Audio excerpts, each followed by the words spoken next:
Hello there, this is Senris.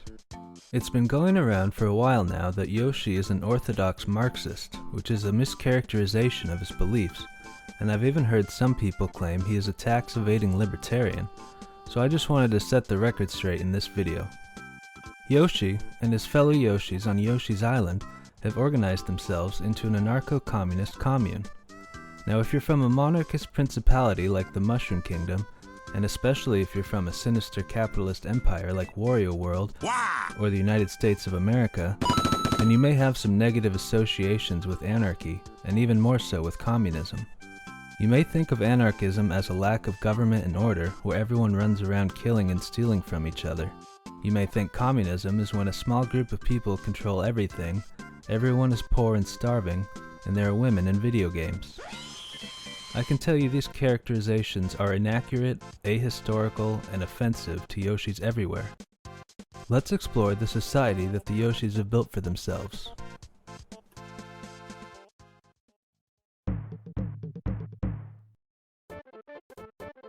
To understand the socio-political reality of Yoshi's Island today, it's important to understand a little bit of history. Before they established their commune, the Yoshis lived under a system of capitalism and private property rights that are probably familiar to most of the people watching. They worked jobs in privately owned businesses where they labored and produced a profit for the Yoshi that owned the business. The owner would then give the workers a portion of the profit as wages, but keep most of it for themselves. Most Yoshis were barely paid enough coins to get by. Since housing, food, water, and everything else was commodified and cost money, the Yoshis couldn't stop working, or else they may not be able to afford what they needed to survive. In a sense, this system turned the very lives of the Yoshis into commodities whose labor could be rented by bosses to produce them profits.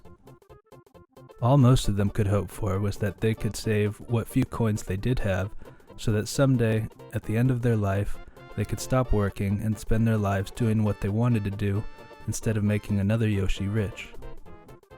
This system worked for a time, even though many Yoshis found their work alienating, and some felt like the nature of this system was coercive, that it robbed them of their freedom and dignity.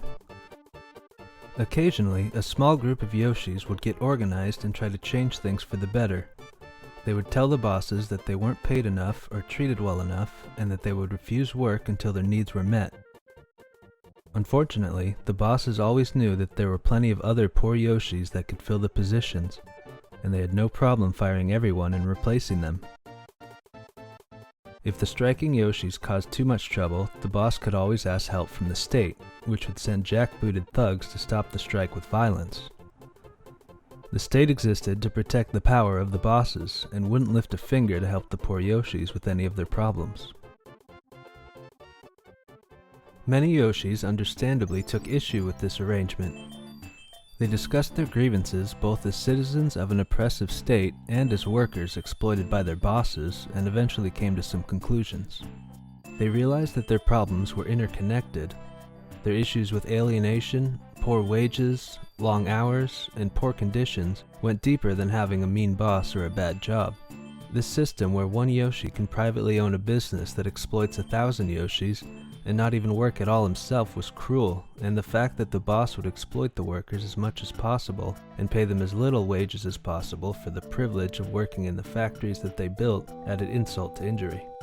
The logical conclusion of this system was that everything the bosses owned had been stolen from the workers. Worse still, neither the state or the bosses had any obligation to provide all of the Yoshis a job, and this unemployed group of Yoshis depressed wages even further and inevitably led to some Yoshis to die of hunger, exposure, or lack of medical care. The Yoshis would certainly be better off if there was no unemployment, but unemployment itself was profitable to the bosses, and so they fought to keep a large number of unemployed Yoshis on hand. The bosses didn't care about what was best for the Yoshis, the bosses just cared about making profits. This system ran on blood, exploitation, and death. This system was capitalism, and it was unacceptable to the Yoshis. The Yoshis thought very long and very hard about what should be done and came to the conclusion that this whole system of private property, the unjustified hierarchies that enforced the power of the bosses, and especially the state, which had effectively monopolized the use of force, was all a farce. The Yoshis wanted to rid themselves of capitalism, the state, and the classes of worker and bosses altogether. After all, the bosses didn't build the factories, workers did. The bosses didn't do the labor to create the profits that they enjoyed, workers did. And they certainly couldn't justify the power that they had over everyone else in any moral or meritocratic sense. Their power came from the explicit threat of violence by the state. All wealth, and indeed all of society, was built by society itself, and so the fruits of society should belong to everyone, not just those with private property rights protected by the state. What the Yoshis proclaimed was the right to well-being for all.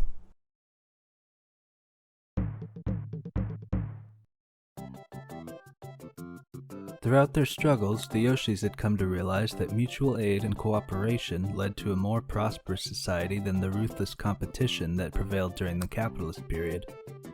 Further inspection revealed that this had always been the case for all social species, not just Yoshis.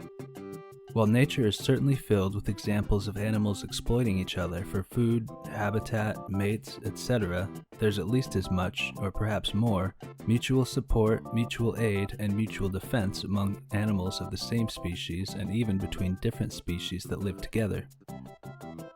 From social insects sharing food and building nests together, to birds migrating and rearing young together across vast distances, to mammals such as coyotes and badgers teaming up to hunt prey both above and below ground, nature is filled with cases of mutual aid benefiting all manner of creatures, and humans and Yoshis are no exception. Thus, the Yoshis work together with many of the other creatures of Yoshi's Island so that they might all be freed from the oppression of capitalism and wage labor. One example of mutual aid on Yoshi's Island is the relationship between Yoshis and storks. The storks, with their ability to fly, were much better at moving and transporting goods around Yoshi's Island, and the Yoshis, with their long tongues and powerful eggs, were much better at self-defense and gathering food than the storks, and so they worked together. One day, a humble worker stork was on his way to deliver a pair of human twins to the Mushroom Kingdom when he was attacked by thugs sent by Anarcopac, one of the lieutenants of the most powerful boss of all. The thugs managed to kidnap one of the babies while the other fell helplessly towards the island. Luckily, the baby managed to fall right into the eponymous Yoshi's lap. The baby was helpless, with no way to protect itself from the elements or the dangers of Yoshi's Island. What's worse, Anarcopac had sent agents to kidnap the baby for unknown purposes, but one can imagine they wanted more child laborers to toil in the mines and factories, doing jobs that adults cannot and for less pay. The Yoshis all met to decide what to do with the baby and form a plan to overthrow the bosses. Everyone agreed that the poor baby needed their help, and they committed to finding a way to return him to his family and keep him safe until then. When the conversation turned to what was to be done about the bosses and their bootlicking cronies, the Yoshis devised a clever tactic. Since Yoshi's Island had a lot of ground to cover, and large groups of Yoshis traveling together would raise suspicion and be outnumbered by Anarcopac's forces in open warfare, the Yoshis would use a relay system and guerrilla tactics to outsmart their enemies. One Yoshi would carry the baby through enemy territory for a time and pass the baby on to the next, so that there were always well-rested and well-supplied Yoshis to take up the next leg of the trip. When the Yoshis came across bosses, the strongest of the Yoshis would be sent to defeat them, expropriate their palaces and lands, and expand their nascent commune until they took over all of Yoshi's Island and kicked out all the capitalists.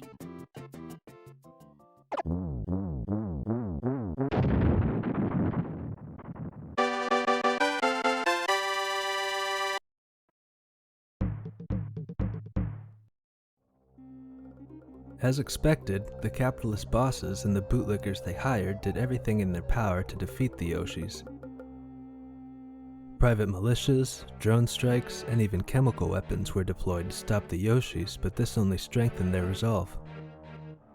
The capitalists eventually deployed weapons of mass destruction in a last-bid effort to stop the Yoshis' revolutionary cadre. The Yoshis, however, were fighting to build a better world, where they would have self-determination and freedom from oppression, and their fighting spirit was much stronger than that of their enemies. The war was hard fought, but the Yoshis achieved victory after victory against the bosses, and this led to a snowball effect. Yoshis that had not yet been radicalized slowly accepted the idea that the revolutionary cadre had the organization and momentum to defeat the bosses once and for all. As more land was expropriated and more Yoshis joined the cause, the revolution became stronger and stronger until the Yoshis had pushed nearly all the capitalists off their island.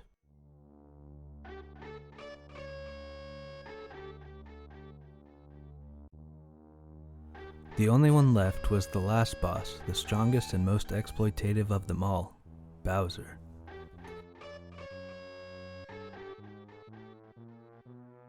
The final battle would take all the resolve, revolutionary spirit, and trust in one's comrades that the Yoshis had in order to win. Victory would mean the Yoshis would be free from the exploitation of capitalism forever. Defeat would mean losing everything they had fought so hard to achieve. The strongest of the Yoshis, coincidentally the one who had found Baby Mario in the first place, was chosen to take on Bowser. The Yoshis had long since expended the traditional armament of anarcho-communists, the milkshake, and so they were forced to rely on their secondary weapon, BFEs, otherwise known as Big Fucking Eggs. The battle nearly claimed the life of both Yoshi and Baby Mario, but in the end they were victorious.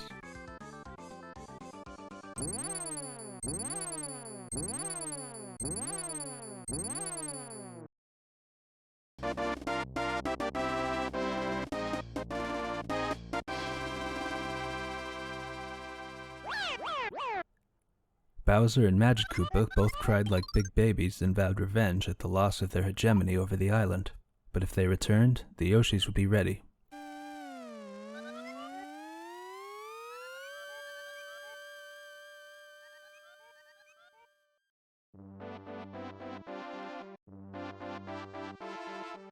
The stork and baby Luigi were freed from the last private prison, and the Yoshis said goodbye to the twins before the stork set off to deliver them to their parents across the sea.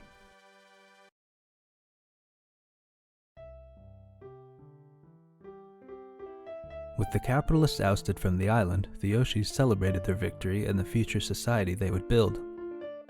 No one would be exploited through wage labor or oppressed by the state. No one would be poor or go hungry. Everyone's needs would be met through mutual aid. The commune would be protected through mutual defense and cooperation with neighbors. Without the state and capitalism, social class itself would become obsolete. The Yoshis would go on to help exploited people all over the world. Someday, maybe all of us will live in anarcho-communist communes like the Yoshis. Thank you for watching this video. I would appreciate it if you would like and subscribe to the channel if you enjoyed it, or give me a thumbs down and tell me why you didn't like it if not. If you would like to read more about anarcho-communism, I'd recommend What is Communist Anarchism by Alexander Berkman as a good first step. I'll provide links in the description to that and several other works by prominent anarchists. If you'd like to learn more on YouTube, check out NonCompete, Thought Slime, Anarcopac, and Re-Education. Peace.